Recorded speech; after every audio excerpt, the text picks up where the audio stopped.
Oi, minha gente, tudo bem? Então, hoje nós vamos falar sobre uma obra famosa de Júlio Verne, né? Autor francês conhecidíssimo, e vamos destacar algumas questões relacionadas a essa obra, né? Que geram algumas polêmicas, já alguns questionamentos foram feitos em relação a 5 semanas em um balão. Bem, Júlio Verne, para quem não conhece, é conhecido como autor visionário, né? Autor francês, conhecidíssimo. Por que visionário? Porque ele falava em suas obras, ele fala, melhor dizendo, de algumas questões, como, por exemplo, o submarino, que não existia, né? Não existia na época submarino, certo? O submarino surgiu depois, né? Na viagem ao centro da Terra, por exemplo, nem se cogitava fazer uma expedição ao centro da Terra, mas Júlio Verne já tratou, né, em Viagem ao Centro da Terra, que inclusive já foi, né, base para muitos filmes. Mais de 100 filmes já foram baseados nas obras de Júlio Verne, certo?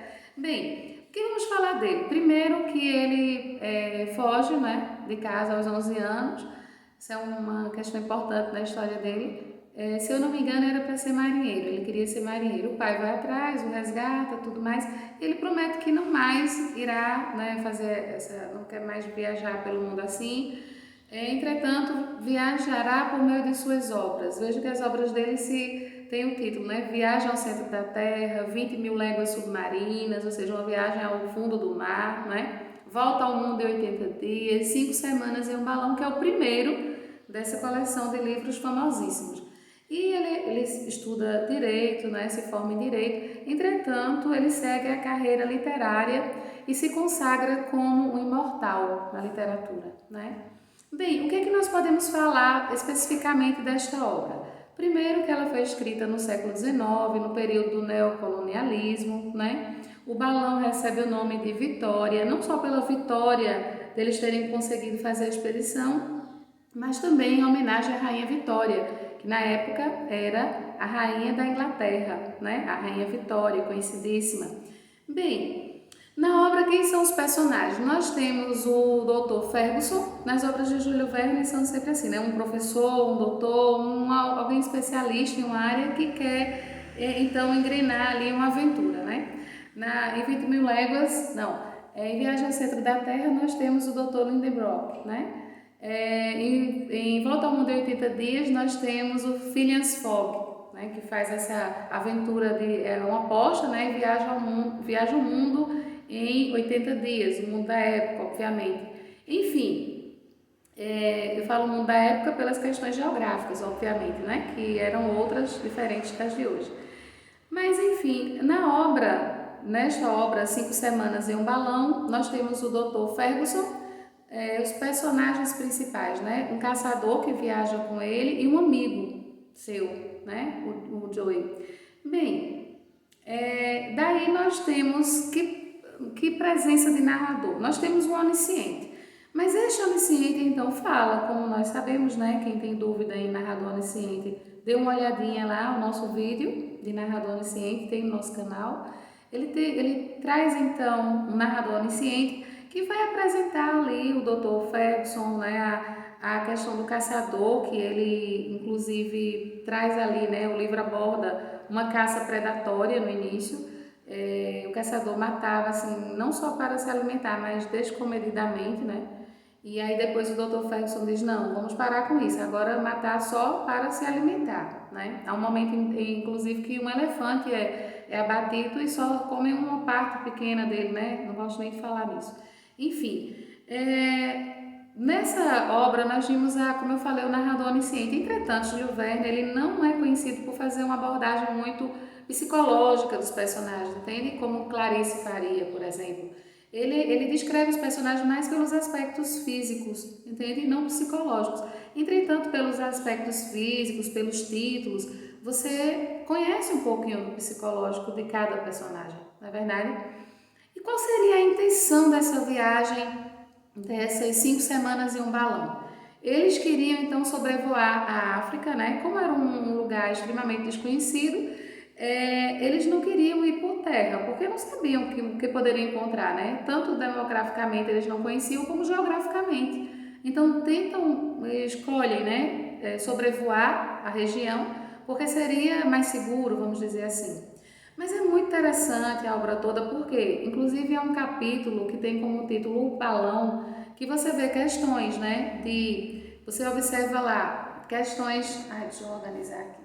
Você observa questões de matemática, né, cálculos precisos, até questões também de química, né, de física, certo? Porque ele fala do nitrogênio, a escolha, né, também do aço que é empregado na composição, alguns detalhes do balão que daria então, formaria um processo químico que contribuiria para a ascensão do balão, quer dizer, é uma pessoa realmente, Júlio Verne, que se dedicava à arte literária, né? Ele pesquisava para poder escrever então suas ficções científicas, suas aventuras por meio desses personagens tão bem, né, tão marcantes na história.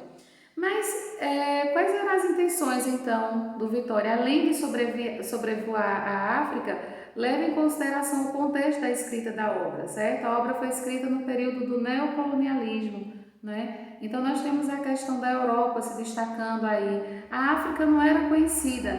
E a gente sabe também que durante a descrição, quem não leu ainda 5 Semanas em um Balão, está convidado aí, né, lançado o convite para ler, porque nós não estamos fazendo um resumo, nós não estamos adentrando em detalhes, né? São abordagens principais, assim, aspectos principais da obra. Nós sabemos que ele, apesar das dificuldades todas descritas, né, em sobrevoar a África em um balão, ele fala de selvagens que encontraram pelo caminho, né, pessoas, nativos, fala também de animais selvagens e algumas dificuldades, mas descreve as belezas naturais por onde passaram, sabe? É bem interessante. Tem um trecho que eu me lembro que ele fala de uma planta, né, que nasceu em cima de outra planta, e ele não conhecia isso então ele fala até de trazer esse conhecimento, levar esse conhecimento, né, para a Europa, onde eles poderiam até fazer isso para enfeitar os jardins, né, colocar uma planta que por algum motivo, né, o vento ali sem ninguém interromper, começou a nascer, a crescer em uma árvore, por exemplo. Então ele viu uma árvore que parecia ter duas espécies, mas não era, uma árvore que tinha nascido em outra, vamos dizer assim, né? Então isso é bem peculiar. A descrição das plantas da região, né? Vamos dizer, de todo o bioma, ele faz uma descrição, né? Bem, mas aí nós vamos falar também de um aspecto bem relevante da obra, que é uma questão que é levantada, né, quando se descreve alguns nativos, a questão do racismo, certo? Em alguns trechos, Júlio Verne, através do narrador, como eu já falei, onisciente, né, ele se refere aos nativos como parecendo, ou até ele diz que poderia os confundir com macacos, né? E em alguns momentos também questiona a forma a cultura, vamos dizer, deles, né? Porque diz que eles acreditavam em tudo, que eles poderiam chegar a adorar tudo. Bem, isso já foi muito debatido, né? Pela questão do racismo na literatura, né? Claro que nós temos que levar em conta que não é o próprio Júlio Verne que fala ali, mas é o narrador, entretanto, ele realmente está por trás. Então, seria Júlio Verne racista? Né? Esse é um questionamento relacionado à obra, né?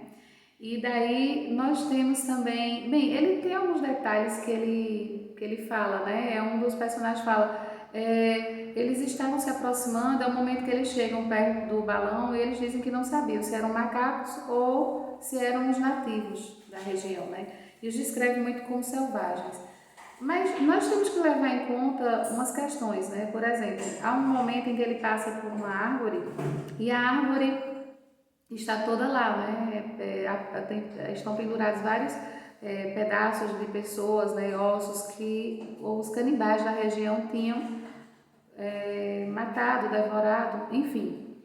Agora, essa escolha linguística para tratar dos nativos da área realmente incomoda muita gente, né? Claro, né? Por que eu os comparar a macacos? Claro que, entenda, por um balão a uma longa distância, né? E como os macacos eram muitos nas regiões, eles poderiam bem comparar, bem confundir.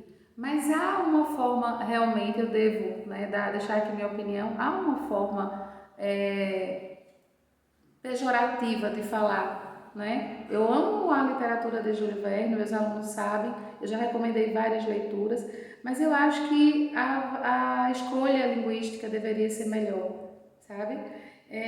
Inclusive quando se fala de alguns aspectos, né? De uma garrafa que um deles fala, né? Não foi o doutor Ferguson, não, foi o caçador, o amigo, diz que, olha, se eu jogar essa garrafa aqui no meio lá deles, a gente, se cair inteira, eles vão adorá-lo, né? Vão torná-lo um Deus. E se quebrar, vão usar como os pedaços como amuletos. Quer dizer, é uma crítica, né? A forma deles, a cultura deles, e coloca como soberania, então, os brancos e a sua religião, a sua forma de adorar, vamos dizer assim. Entretanto, eu ressalvo que eles não conheciam nada na África, né? É uma literatura, então, né? Não foi uma viagem, não foi uma expedição de fato que ocorreu, né? É tudo ficção. E Júlio Verne, então, pôde descrever, através do seu narrador onisciente ali, o que talvez eles encontrassem nessa expedição, né? Como eles encontrariam, pelo pouco conhecimento que tinham na época, né? Mas eu ressalto que realmente a gente observa um certo racismo nessa obra. O tema do racismo ele já foi desgastado, né? Já caiu muito em prova. Entretanto, infelizmente, ainda é atual e cabe a nós, enquanto produtores de textos, termos argumentos, né, para defender então a raça humana e condenar esses atos de racismo, inclusive na literatura, né? Vejam, eu ressalto novamente, né, que eu gosto muito do escritor Júlio Verne, mas nessa obra eu acredito que ele foi infeliz com essas comparações, essas analogias, certo? Bem, no entanto, ele tem algumas curiosidades, né? Júlio Verne questiona em certo momento, por meio do narrador, se seriam eles ou os africanos civilizados. Eu acho que isso é positivo quando ele questiona isso, né? Quando ele questiona, será que somos nós os civilizados ou serão eles os civilizados? Nós somos diferentes, né? Isso é positivo, porque o diferente é que é o errado, né? Na época a gente sabe que o dominante era ali, né? Os europeus, eles estavam em ascensão, a África estava toda escondida ali, né? Não tinha sido explorada ainda. Então ele pergunta, seremos nós os civilizados ou serão eles? E também ele descreve os protagonistas, vamos dizer assim, das tribos, né? Os que os recebem nas tribos, como pessoas bem humanas, bem civilizadas, né? Isso também é positivo na obra dele. Entretanto, eu fico pensando, até quanto é positivo? Seria outra pessoa, por ter outra cultura, outra raça, outra cor, menos humano? Né? Talvez ainda seja mais preconceituoso. Enfim, cabe aos senhores aí fazer uma análise, né, qual o posicionamento que vocês teriam então. Eu vou lançar esta semana duas propostas de redação em torno desta obra. Uma é a questão do próprio racismo, diretamente, né? E a outra, que é uma dissertativa, é sobre o racismo nas obras literárias. Não sei se vocês já sabem, mas já ouviram falar, mas muito se discute sobre a obra de Monteiro Lobato, né? Ali com a boneca Emília, quando ela falava muito, destratava muito a tia Anastácia, né? Porque nós temos ali os personagens do sítio do Pica-Pau Amarelo, né? Então tinha a negra Anastácia, que muitas vezes era tratada com desdém, né? Chamada assim, tratada de forma pejorativa pela boneca, e que não só por essa obra, mas por outras questões, Monteiro Lobato já foi bastante criticado por ser racista. Mas nós temos que levar em conta a época, né, em que tanto Monteiro Lobato quanto Júlio Verne viveram, são épocas em que, de fato, o racismo estava muito inserido, né, esse preconceito racial, essa questão da supremacia, né, dos brancos, dos colonizadores, certo? Então não podemos deixar de levar em conta essa questão. Mas eu vou lançar uma proposta em relação ao racismo, que será direcionada a cada turma, né, de acordo com o seu nível de instrução, a sua série, e para o médio nós vamos falar sobre o racismo nas obras literárias. Então, com ênfase em Júlio Verne, nessa obra, né, 5 semanas em um balão. Também podem pesquisar a questão de Monteiro Lobato, né, as críticas que já se formaram. E eu não vou falar dele, mas tem também o Lovecraft, né, que também já foi muito questionado a respeito do racismo em suas obras. Mas em 5 semanas em um balão, você vê muitos resumos na internet, mas você não observa essa questão tratada, né, do racismo nessa obra, certo? Então isso é uma peculiaridade que eu apresento aos senhores neste vídeo de hoje. Espero que seja, né, proveitoso, que quem não leu possa ler, possa formar, tirar suas próprias conjecturas, e até a próxima. Um abraço.